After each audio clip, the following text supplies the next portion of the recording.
12 chapter number 5 એમ commerce.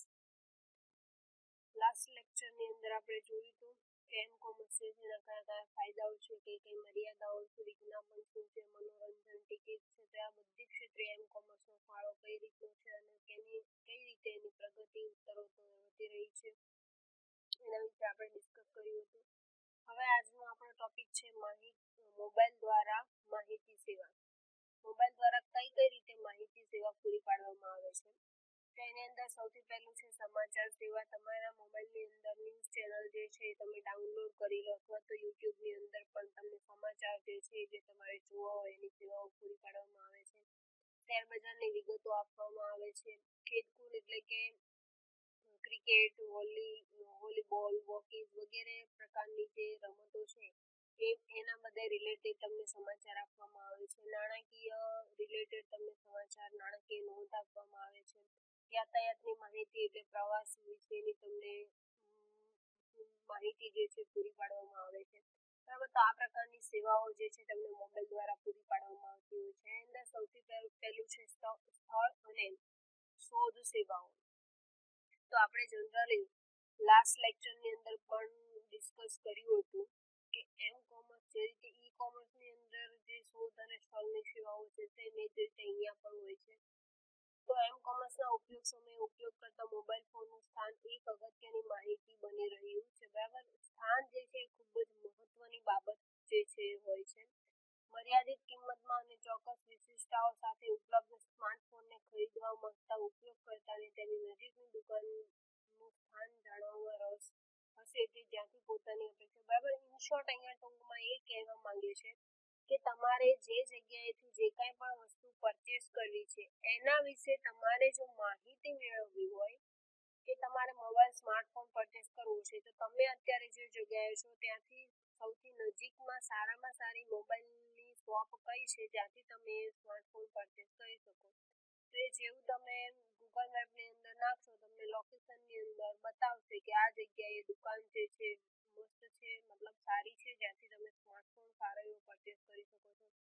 એના સિવાય તમે કોઈક જગ્યાએ જવું છે, એ જગ્યા તમે જોઈ નથી તો ગૂગલ મેપની અંદર નકશો છે, સ્થાનિક છે, રજૂઆત છે, સ્થાનિક હવામાન છે, વ્યક્તિ અંગેની ખબર છે, દેખરેખ, આ બધી વસ્તુ જે છે તમને મોબાઈલ થ્રુ સુવિધા જે છે પૂરી પાડવામાં આવે છે. જેમ કે એલ કોમર્સ નામથી ઓળખાતી સ્થળ સુવિધા આધારિત શોધ વિશે આપણે હવે અહીંયા અભ્યાસ કરવાનો છે. એલ કોમર્સ બરાબર, લાસ્ટ ચેપ્ટર ની અંદર આપણે ઈ કોમર્સ વિશે જોયું હતું. ઈ કોમર્સ ની અંદર પણ એલ કોમર્સ એટલે કે લોકેશન નું આવતું હતું. એ જ વસ્તુ અહીંયા છે. હવે એમ કોમર્સ ની અંદર અહીંયા આપણને ડિટેલમાં એની વસ્તુ જોવા મળશે. બરાબર, તો શું કહે છે કે પીડીએ આગળ પણ એનું ફૂલ ફોર્મ આવી ગયું હતું. બરાબર, પીડીએ સેલ્યુલર ફોન અને પોકેટ પીસી જેવા વધુ ને વધુ વાયરલેસ સાધનોને એમ કોમર્સની વૃદ્ધિ માટે નોંધપાત્ર તકો ઊભી કરી. બરાબર, આ જે વાયરલેસ નેટવર્ક છે જેના કારણે એમ કોમર્સની વૃદ્ધિ જે છે એની અંદર નોંધપાત્ર વધારો થયો છે.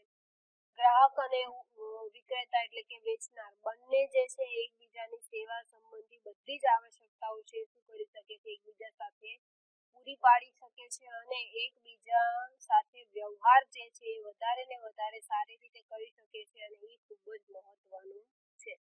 બરાબર, આના સિવાય પણ આપણે સ્થાન આધારિત કોઈ પણ પ્રકારની ઘણા બધા વિનિયોગોની સેવાઓ જે છે એ પણ પૂરી પાડવામાં આવે છે.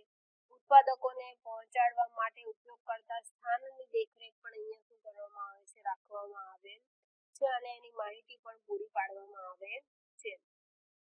મોબાઈલ ઉપકરણના ભૌતિક સ્થાનને આધારે તકનીકી વિનિયોગના ઉપયુક્ત ક્ષેત્રનું નિર્ધારણ કરે છે અને તેના દ્વારા ઉપયોગકર્તા સ્થળ વિશે લોગિન કરી શકે છે, વ્યક્તિનું નામ, વ્યક્તિનું સ્થાન જાણી શકે. બરાબર, શું કહે છે કે મોબાઈલ દ્વારા શું કરી શકે છે, વ્યક્તિ જે સ્થળે જવું છે એનું લોગિન કરી શકે છે, એ વ્યક્તિનું નામ, વ્યક્તિનું સ્થાન જે છે કઈ જગ્યાએ છે એ જાણી શકે છે, બેંક, ભોજનાલય, આ બધા સ્થળો વિશેની જાણકારી મેળવી શકે છે. આ સિવાય તકનીકી જીપીએસ અને સેલ્યુલર અથવા તો વાઈફાઈ જેવા સ્ત્રોત તરફથી મળતા સિગ્નલ પર કાર્ય કરે છે. બરાબર, આ બધું જે શું કરે છે, બધા સ્ત્રોત તરફથી જે સિગ્નલ મળે છે એના બેઝિસ ઉપર કાર્ય કરતું હોય છે અને ઉપકરણોની સ્થિતિ નક્કી કરવા માટેની સૌથી વધુ ચોક્કસ પદ્ધતિ ગ્લોબલ પોઝિશનિંગ સિસ્ટમ જીપીએસ. બરાબર, આપણે જીપીએસ ગ્લોબલ પોઝિશનિંગ સિસ્ટમ વારંવાર ફૂલ ફોર્મ પૂછાતું હોય છે. તો જીપીએસ સિસ્ટમ જે છે એ સૌથી સારામાં સારી છે, જેની અંદર તમને ચોક્કસ સમયે કઈ વ્યક્તિ ક્યાં છે એ ચોક્કસ સ્થાન જે છે શું કરવામાં આવે છે, દર્શાવવામાં આવે છે. જીપીએસ જે છે સમગ્ર વિશ્વની અંદર વ્યાપ્ત થયેલું છે. એની અંદર ટ્રેકિંગ સિસ્ટમ પણ હોય છે, જેની મદદથી તમે ટ્રેક કરી શકો છો. પૃથ્વીની આસપાસ પરિભ્રમણ કરતા ઉપગ્રહોના સમૂહ દ્વારા જીપીએસ સિગ્નલ દ્વારા ઉત્પન્ન કરેલ સિગ્નલોના છેદ બિંદુઓનો ઉપયોગ કરવામાં આવે. હવે શું કહે છે કે તમે જે પૃથ્વીની આસપાસ ફરતા ઉપગ્રહો મૂકેલા છે એ ઉપગ્રહોમાંથી શું કરે છે, સિગ્નલ મેળવે છે અને એ સિગ્નલ થ્રુ આપણને દરેક લોકેશન જે છે એક્ઝેક્ટ સ્થાને આપણને પહોંચાડે છે. તે 500 મીટર ના ઘેરાવામાં ઉપકરણનું સ્થાન નક્કી કરે છે.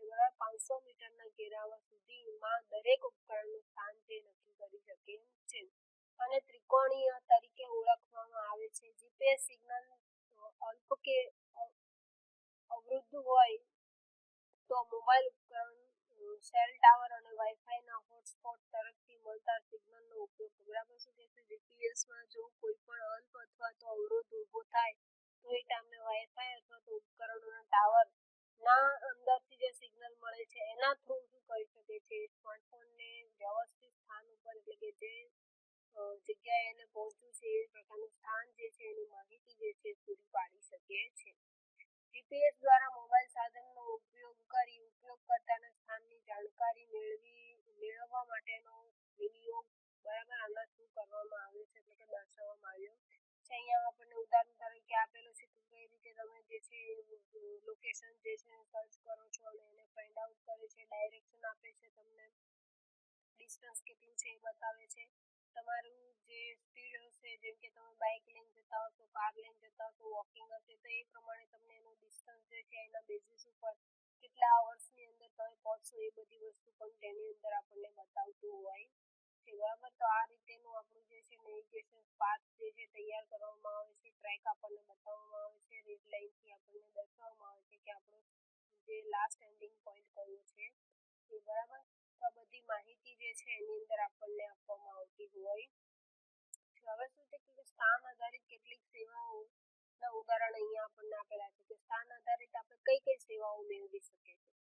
તો સૌથી પહેલું છે માહિતી અથવા નિર્દેશન સેવાઓ. કાર્યશીલ યલો પેજ એટલે કે ઉપયોગકર્તાને આપોઆપ નજીકના ભોજનાલય, પાર્કિંગ સુવિધા, યાતાયાતની માહિતી વગેરે શું કરે છે, માહિતગાર કરે છે. એટલે કે તમે જે જગ્યાએથી જઈ રહ્યા છો એની આજુબાજુ આ બધી વસ્તુ જે છે આવેલી હોય છે એની સુવિધા તમને શું કરે છે, માહિતી જે છે પૂરી પાડે છે. બરાબર, એ સિવાય અનુસંધાન સેવાઓ એટલે કે અકસ્માતની શોધખોળ, મિત્રના ભૌગોલિક સ્થાનની શોધ, ખોવાયેલી મોટરકારની શોધ, વાલી દ્વારા પોતાના બાળકની શોધ, આ બધી વસ્તુ છે પણ શું કરે છે, તમે ટ્રેકિંગ સર્વિસ થ્રુ આ વસ્તુ પણ તમે પહોંચી શકો છો, એટલે કે વસ્તુની જાણકારી મેળવી શકો છો. સંકટકાળ સેવાઓ એટલે કે સંકટ સમયે આરોગ્યલક્ષી અથવા તો એમ્બ્યુલન્સ સેવાઓ કઈ જગ્યાએ છે, શોધ અને બચાવ કામગીરી, માર્ગ અકસ્માતોમાં સહાય, પોલીસ સંરક્ષણ, આ બધી સહાય પણ તમને શું કરે છે, પૂરી પાડે છે. એના સિવાય વિજ્ઞાપન દ્વારા પ્રોત્સાહન એટલે કે ધ્યેયલક્ષી વિજ્ઞાપનો, પ્રોત્સાહક સંદેશાઓ, દુકાનોના ગ્રાહકની ઓળખાણ, આ બધી માહિતી પૂરી પાડે છે. નકશા એટલે કે વિશિષ્ટ ભૌગોલિક સ્થાનના નકશાઓની રચના કરે છે. નેવિગેશન એક સ્થળેથી અન્ય સ્થળ સુધીનું દિશાસૂચક યંત્ર એટલે કે નેવિગેશન પાથ જે છે એ પૂરું પાડે છે. ઈ કોમર્સ અને એમ કોમર્સમાં સુરક્ષાની સમસ્યાઓ. હવે ઈ કોમર્સ આપણે લાસ્ટ ચેપ્ટરમાં જોયું તો એમ કોમર્સ જે છે આપણું ચેપ્ટર છે. બંનેની અંદર સુરક્ષા જે છે એની અંદર કઈ કઈ પ્રકારની સમસ્યાઓ ઉદ્ભવે છે, કઈ પ્રકારની સમસ્યાઓ છે, તો એના વિશે હવે આપણે ડિટેલમાં જોવાનું છે. તો કે ઇન્ટરનેટ એવું સાર્વજનિક નેટવર્ક છે જેમાં હજારોની સંખ્યામાં અંગત કમ્પ્યુટર નેટવર્ક પરસ્પર સંલગ્ન હોય છે. આ અંગત નેટવર્ક ક્યારેક સાર્વજનિક નેટવર્ક પર સુરક્ષા રહિત બની જતું હોય છે. બરાબર, શું કહે છે, હજારો કમ્પ્યુટર જે છે કેવા છે, પર્સનલ છે. અને આ જે પર્સનલ કમ્પ્યુટર જે છે ઘણી વખત શું થતા હોય છે, સુરક્ષા રહિત એટલે કે સાર્વજનિક બની જતા હોય છે. એટલે કે પોતાનો અંગત ડેટા બીજી વ્યક્તિ જોઈ શકે એ પ્રકારનું અસુરક્ષિત બની જતું હોય છે. વ્યવસાય માટે ઇન્ટરનેટ પર સારી તકો પૂરી પાડે છે, પણ અનુકૂળતાઓ સાથે હંમેશા નવા જોખમો હોય છે. ઇન્ટરનેટ પર સ્થાનાંતરિત થતી મહત્વની વિગતો કે માહિતીનો દુરુપયોગ થઈ શકે અને તેની ઉચાપત થઈ શકે. બરાબર, આપણે ઘણી વખત જોતા હોઈએ છીએ, સાંભળતા હોઈએ છીએ કે આપણું કમ્પ્યુટર જે છે હેક થઈ ગયું છે, આખી સિસ્ટમ હેક કરી લીધી છે, વાયરસ આવી ગયું છે. તો આ બધું શું છે, આ બધું જે છે જેનાથી શું થાય છે કે તમે બેન્કિંગની આપણે નોર્મલ લાઈફ માટે વાત કરીએ તો બેંકની ડિટેલ જે છે તમારી લીક થતી હોય છે. મોટી મોટી કંપનીઓ એની અંદરથી ઇમ્પોર્ટન્ટ ડોક્યુમેન્ટ, એકાઉન્ટને રિલેટેડ, શેરને રિલેટેડ આ બહુ જ ઇમ્પોર્ટન્ટ ખાસ માહિતી હોય છે, કસ્ટમર્સની ડિટેલ, આ બધી વસ્તુઓ જે છે એને શું કરવામાં આવે છે, હેક કરી અને આપણો ડેટા જે છે એ ખેંચી લેવામાં આવતો હોય છે. એ ડેટા જે છે એક કંપની બીજી કંપનીને વેચતી પણ હોય છે. બરાબર, વચ્ચેના જે વ્યક્તિ છે હેક કરીને માહિતી પરચેસ કરી લે છે અને પછી માહિતી ચોરી લે છે અને પછી એ માહિતીને વેચે છે. આ રીતે કસ્ટમરની જે માહિતી છે એનો પણ શું થતા હોય, દુરુપયોગ થતો હોય છે. આ રીતે ઘણી બધી રીતે શું થતા હોય છે, આપણી માહિતી જે હોય છે એને નુકસાન થતું હોય છે, એટલે કે સુરક્ષા જે છે આપણી ખોરવાઈ જતી હોય છે.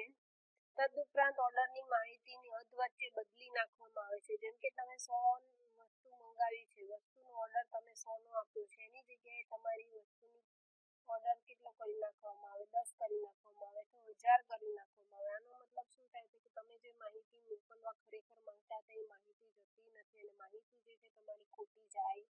બરાબર, તો આ પ્રકારની વસ્તુ પણ અહીંયા કરવામાં આવતી હોય છે. બરાબર, તો એને આધારે અહીંયા અલગ અલગ પ્રકારના એને ડિવાઈડ કરવામાં આવ્યું છે. એના આધારે સૌથી પહેલું છે ગુપ્તતા. બરાબર, એટલે ઇન શોર્ટ શું કે આ બધા પ્રકારની જે સમસ્યાઓ ઉદ્ભવે છે એની સુરક્ષા માટે શું કરવું જોઈએ, તો કે ઈ કોમર્સ અને એમ કોમર્સની સુરક્ષા માટે નીચે દર્શાવેલા મુદ્દાઓ જે છે એને અનુસરવા જોઈએ, અથવા તો આ વસ્તુ જે છે હોવી જોઈએ. તો સૌથી પહેલું છે ગુપ્તતા.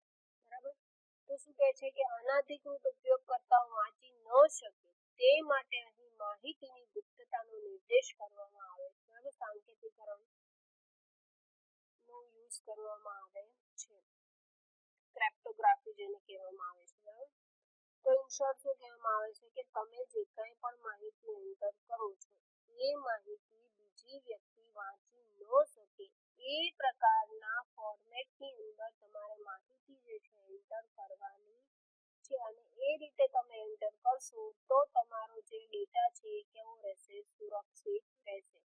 એટલે કે એક જગ્યાએથી બીજા જગ્યાએ, એટલે કે સંદેશ જે છે તમારા ગંતવ્ય સ્થાને પહોંચે ત્યાં સુધીમાં વચ્ચેથી કદાચ કોઈ વ્યક્તિ એને ચેન્જ કરવા માંગે, હેક કરવા માંગે, તો પણ તમારો જે ડેટા છે એ બીજી વ્યક્તિને સમજણ ના પડે, એટલે એ વ્યક્તિ તમારા ડેટાનો મિસયુઝ કરી શકે નહીં. તો આ રીતે પહેલું તો એ આપણને મદદરૂપ થાય છે ગુપ્તતા.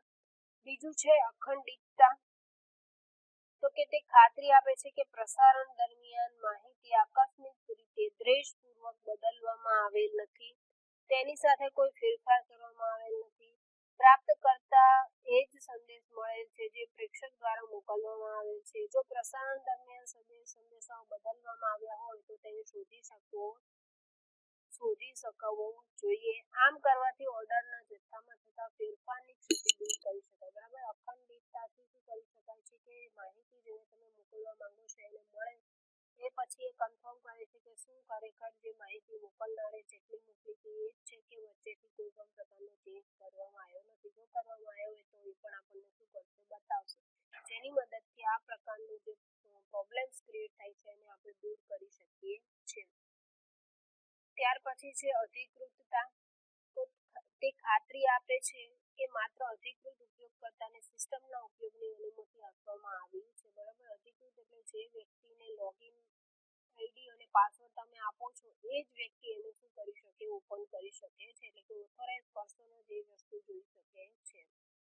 અસ્વીકાર. સંદેશ મોકલનાર વ્યક્તિ સંદેશ મોકલ્યાનો ઇનકાર કરી શકે નહીં. બરાબર, એક વખત તમને કીધું કે મને 50ની સંખ્યામાં કમ્પ્યુટર જોઈએ છે, પછી હવે એને જરૂર ના હોય તો એ તમને ના પાડવી, તો પ્રોડક્શન તો એક વખત એમના માટે આપણે સ્પેશિયલ કરી નાખ્યું, તો હવે 50 કમ્પ્યુટરનું જે નુકસાન થશે એ આપણે ભરપાઈ કરવાનું. તો એવું ના થાય એના માટે શું કરવામાં આવે છે કે મેસેજ મોકલનાર વ્યક્તિએ એક વખત મેસેજ કર્યા પછી એનો અસ્વીકાર કરી શકે નહીં, કારણ કે એ પ્રકારની સુવિધા છે અને ઉપયોગ તરીકે ઉદાહરણ તરીકે જેમ કે ગ્રાહક ખરીદ ઓર્ડર મોકલ્યા છતાં કોઈ કારણોસર તેને ઇનકાર કરે તો તે બાદ સાબિત થઈ શકે સંદેશો તેને મોકલેલો છે બરાબર અને પછી એને એ વસ્તુ જે છે એ પરચેસ કરવી જ પડશે બરાબર એટલે કે ત્રાહિત પક્ષ દ્વારા પણ એની અંદર શું કરવામાં આવે છે વિશ્વસનીયતા સ્થાપવામાં આવે છે ત્યાર પછી છે ઇન્ટરનેટ સુરક્ષાના ભય સામે કઈ કઈ જગ્યાએથી એને નુકસાન થઈ શકે છે બરાબર ફાયદા મર્યાદા જે કહેવાય એ છે મર્યાદા તો સૌથી પહેલું છે દૂષિત કોડ તો આપણા કમ્પ્યુટર અથવા તો સિસ્ટમ જે છે આપણે એને નુકસાન પહોંચાડે છે કોણ દૂષિત કોડ દ્વારા શું કરવામાં આવે છે કે દૂષિત કોડ એક વખત સક્રિય બને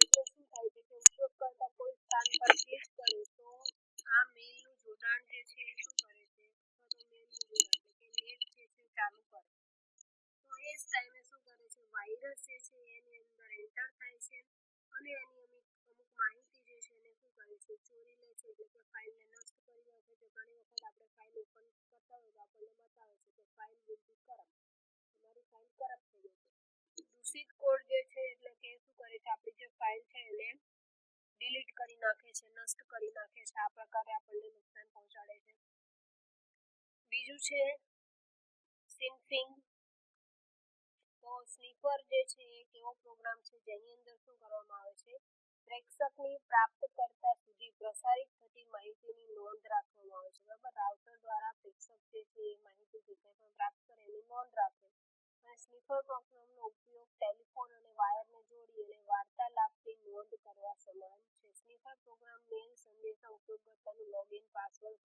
ક્રેડિટ કાર્ડના નંબર વાંચી શકે છે બરાબર આ શું કહે છે તમારો ઈમેલનો પાસવર્ડ હોય અથવા તો એનો નંબર હોય કોઈ પણ પાસવર્ડ હોય કોઈ પણ લોગિન આઈડી હોય તમારું આ બધું છે એને શું કરી શકે છે ઉપર વાંચી શકે છે અને એ વાંચી શકે છે એટલે એની અંદર રહેલો તમારો ડેટા જે છે શું થઈ જાય છે લીક થાય છે સેવાઓનો અસ્વીકાર સ્વરૂપે આક્રમણ બરાબર જેને ડેનિયલ સર્વિસ અટેક કહેવામાં આવે છે બરાબર એટલે કે આ શું હોય છે કે જ્યારે પણ તમારું નેટવર્ક એટલે કે મશીન એટલે કમ્પ્યુટર જ્યારે તમે બંધ કરો છો ત્યારે તમારો આનું શું થતું હોય છે આ પ્રકારનો અટેક જે છે કરવામાં આવતો હોય છે એટલે કે જ્યારે તમે કમ્પ્યુટર બંધ કરો ત્યારે તેની અંદરથી તમારો અમુક ડેટા જે છે કરપ્ટ થઈ જાય છે ડિલીટ થઈ જાય છે નાશ પામે છે પછી જ્યારે તમે તમારું નેટવર્ક જે છે સેટેલાઇટની મદદથી તમે ચાલુ કરો છો ત્યારે કમ્પ્યુટર અસરગ્રસ્ત પામે છે અને એમાં રહેલી બેન્કિંગ કે અન્ય સેવાઓ જે છે એ બધા ખાતાઓનો ઉપયોગ તમે જે કરો છો એને શું કરી દેશે અટકાવી દેશે એટલે કે તમે એનો યુઝ કરી શકતા નથી ત્યાર પછી આવે છે સાયબર વેન્ડાલિઝમ જેને સાયબર જગાલિયત પણ કહેવામાં આવે છે બરાબર તો આ શું કરવામાં આવે છે આના અંદર તો જગાલત એટલે કે હયાત વેબસાઇટ પર કરવામાં આવતી ઇલેક્ટ્રોનિક ભાંગફોડી પ્રક્રિયા બરાબર ઇલેક્ટ્રોનિક તમારી જે સાઇટ જે છે એની અંદર શું કરવામાં આવે આક્રમણ કરવામાં આવે એની મદદથી શું થશે કે તમારી જે માહિતી હોય છે એને શું કરવામાં આવશે બદલી નાખવામાં આવશે અખંડિતતા ઉલ્લંઘનનું ઉદાહરણ આપણે ઉપર અખંડિતતા જોઈ કે 10 જગ્યાએ 20 જગ્યાએ 100 આવું કરવામાં આવશે બરાબર મિલકતોનો નાશ અથવા તો કોઈની તસવીર પર કરવામાં આવતા દૂષિત ફેરફારનું ઇલેક્ટ્રોનિક સ્વરૂપ બરાબર તમારી કોઈ તસવીર જે છે એ ચોરી લેવામાં છે ને એની અંદર કોઈ પણ પ્રકારનું ફેરફાર કરી ગંદી રીતે એની અંદર ફેરફાર કરી અને વાયરલ કરી જેનાથી તમને અને તમારી આસપાસના દરેક વ્યક્તિને પણ શું થાય છે નુકસાન પહોંચી શકે છે બરાબર તો આ રીતનું એની અંદર વર્ક કરવામાં આવતું છે ત્યાર પછી છે છેતરપિંડી તો છેતરપિંડી અથવા તો દ્વેષીપણું બરાબર એટલે કે અન્ય વ્યક્તિ પોતાનો સ્વાંગ ભરવો અથવા તો અગત્યની વેબસાઇટ પોતાની અધિકૃત વેબસાઇટ બનાવવી બરાબર જેમ કે જેવી વેબસાઇટ જે છે એના જેવી સેમ વેબસાઇટ બનાવવી એની અંદર થોડુંક ચેન્જીસ રાખવું અને એનાથી પછી શું કરવું માહિતીનો દુરુપયોગ કરવો એટલે કે તકનીકીમાં હુમલાખોર ત્રાહિત વ્યક્તિ કે વેબસાઇટની ઓળખ ધારણ કરી વ્યવહાર કરે છે બરાબર ખોટી પોતે બીજી વ્યક્તિનું નામ લઈ અને વર્ક કરે છે એ પ્રકારનું આમાં થઈ શકે બરાબર એટલે કે વેબસાઇટના આઈપી સરનામા સાથે બદલી નાખે છે અને આ મૂળ સાઇટની મુલાકાત લેવા ઈચ્છતા ઉપયોગકર્તા નકલી વેબસાઇટનો ઉપયોગ કરે છે અને પછી શું કરે છે છેતરાતા હોય છે બરાબર તો આ પ્રકારની એની અંદર બધા ડિફરન્સ જે છે એ તકલીફ આવતી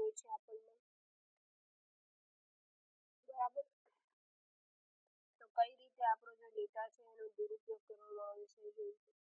હવે કહે છે કે આ બધી વસ્તુ જે છે અટકાવવા માટે, બરાબર, આ બધી વસ્તુને અટકાવવા માટે આપણે કયા કયા ઉપાયો કરી શકીએ, કઈ કઈ સુરક્ષાઓ કરી શકીએ, એ ટોપિક જે છે આપણે નેક્સ્ટ લેક્ચરની અંદર ડિસ્કસ કરીશું. તો મળીએ છીએ નેક્સ્ટ લેક્ચરની અંદર એક નવા ટોપિક સાથે. ત્યાં સુધી બાય.